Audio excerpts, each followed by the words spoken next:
এত কম উপকরণে এত সহজে বাড়িতে আগে তোমরা রসমালাই বানিয়েছো কিনা জানি না, কিন্তু আমি বানাচ্ছি, সেটা দেখে তোমরা শিখে বানাতেই পারো।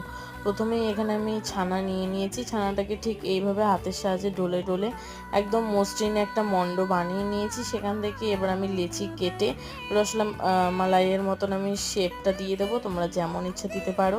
আর রসমালাইগুলোকে রসে ফুটানোর জন্য এখানে আমি 1 কাপ ছোট কাপের চিনি আর তার মধ্যে 3 কাপ সেম কাপের জল দিয়ে ওই শিরাটাকে বানিয়ে নিয়েছি।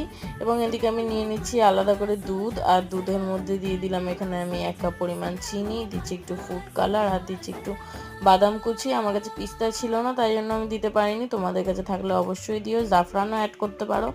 আমার কাছে না থাকায় আমি বললাম না, চট জলদি বানিয়ে ফেলার জন্য বাড়িতে মাত্র 10 মিনিটেই রেডি হয়ে যাবে। লাস্টে ওগুলো দিয়ে ভিডিওটা ভালো লাগলে লাইক সাবস্ক্রাইব করতে ভুলো না। Thanks for watching.